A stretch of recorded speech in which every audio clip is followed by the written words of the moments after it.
Olá, boa tarde. Eu sou a professora Maria Regina e hoje a gente vai ver um assunto sobre a Revolução Francesa, que é uma aula do oitavo ano. Então vamos lá.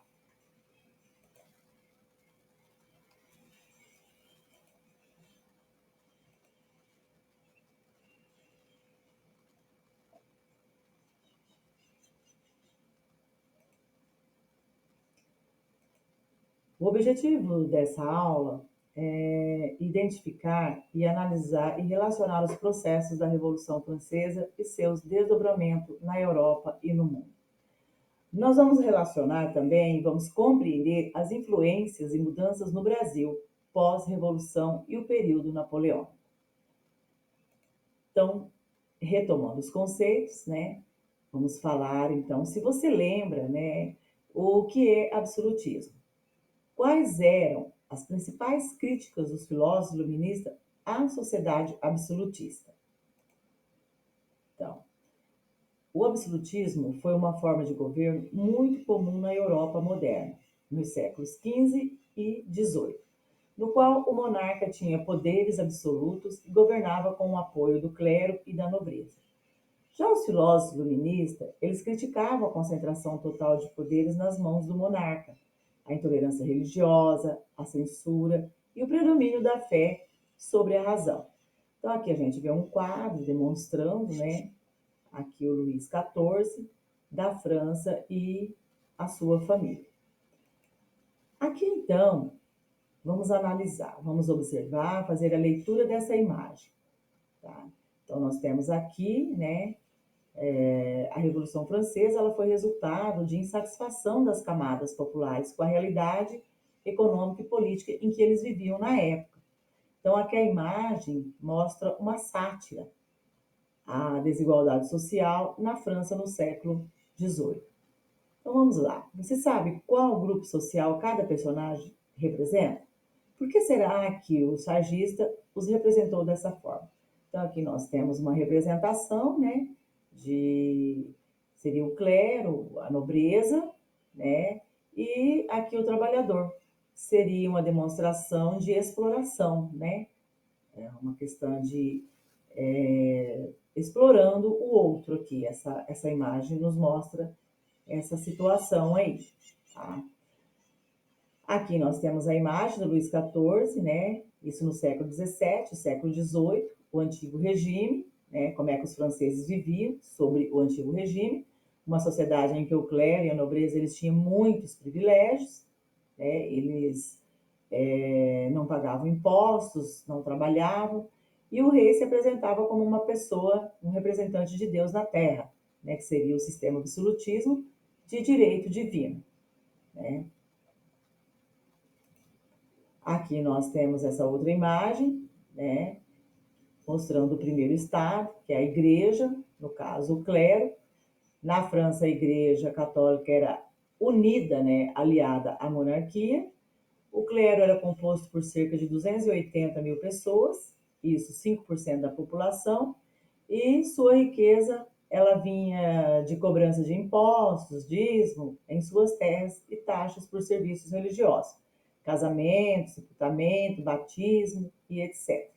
Né? Então vamos lá, vamos passar para frente. Aqui nós temos a demonstração do segundo estado, que no caso a nobreza, que era composta por 840 mil pessoas, isso 1,5% da população. E eles viviam, né, de rendas da corte ou de pagamento dos camponeses pelo uso da terra que lhes pertenciam, porque no caso a nobreza, né, eles eram donos da maioria das terras da França. Então a nobreza, né, tinha por hábito a ostentação, né, da riqueza por meio de festas, eventos, quer dizer, eles esbanjavam tudo, né, bebidas, roupas, joias, né, enquanto a outra classe, a classe trabalhadora, vivia, né, trabalhando muito e pagando pesados impostos. Já aqui, né, nós vamos falar então, né, qual que era, por quem era composto e qual era o papel do terceiro estado. Né? O terceiro estado era composto por 26 milhões de pessoas, quer dizer, 98% da população, e era um grupo heterogêneo que envolvia banqueiros, médicos, né, industriais, camponeses, servos, mendigos, soldados e etc. E essa era a camada que pagavam aí, né, os pesados e não tinha vida política, né, eles não participavam. Tá? Então, aqui o terceiro estado, como era um grupo heterogêneo, né, então é necessário entender, né, as fases da Revolução, compreender a composição heterogênea do terceiro estado, que eles eram compostos pelos girondinos e os jacobinos. Quem eram os girondinos? A alta burguesia francesa. E os jacobinos, a média burguesia francesa, que eram os profissionais liberais, médicos, professores, jornalistas, né? E afirma-se que os agentes desse processo revolucionário, eles propunham a ampliação, né, dos direitos, que seria a cidadania para os burgueses. Já os camponeses, eles moravam, né, quer dizer, viviam no campo em relações feudais, explorados pela nobreza, no caso, né? Aqui, então, nós temos aqui o terceiro estado ainda, né, que era o grupo heterogêneo, que seria os sans-culottes que significa pessoas sem calças, e passaram a ser diferenciados por esses termos vindo da aristocracia francesa, cuja, né, a vestimenta marcava a distinção social. Desse modo, diferente da nobreza, que possuía trajes de tecidos com alta qualidade, bordados a ouro, calças apertadas, que seguiam a moda de época, né?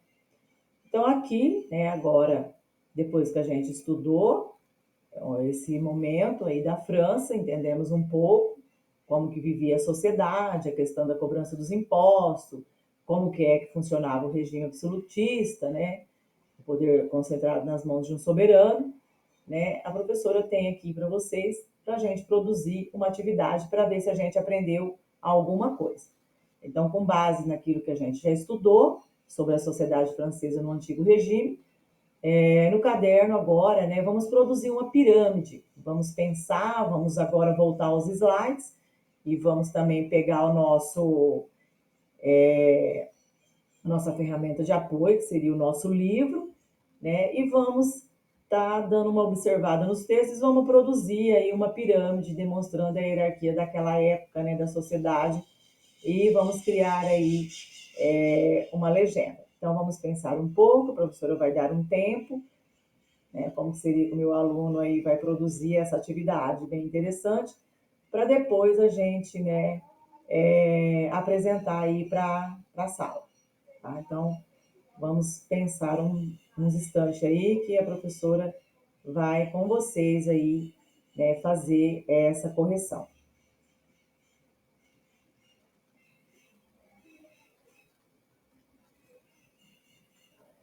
Então, aqui vamos à correção.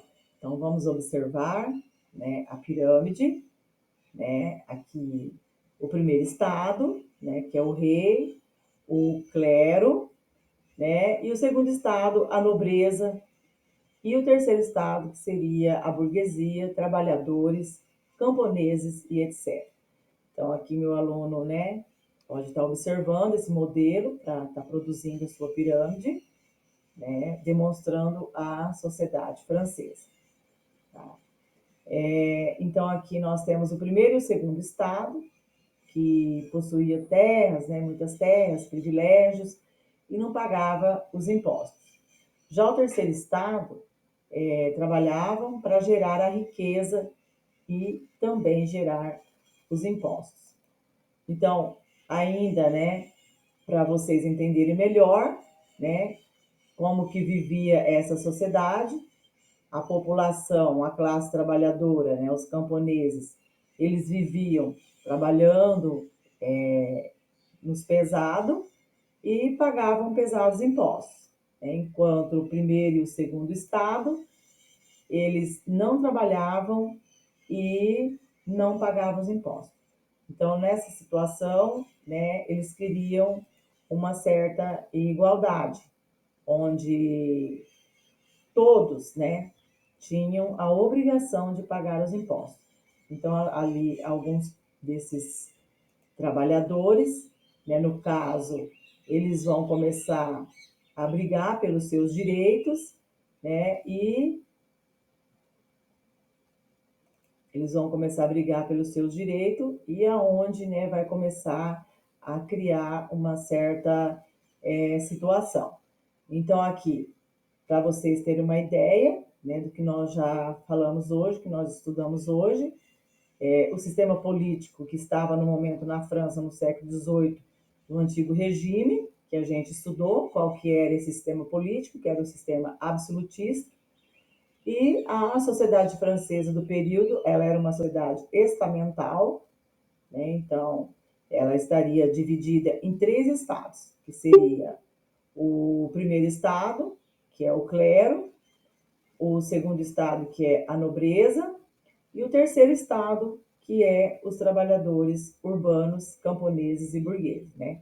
Esses trabalhadores urbanos seriam os trabalhadores que viviam na cidade, e os camponeses é o que moravam no campo, que trabalhavam em pesados trabalhos e pagavam os impostos.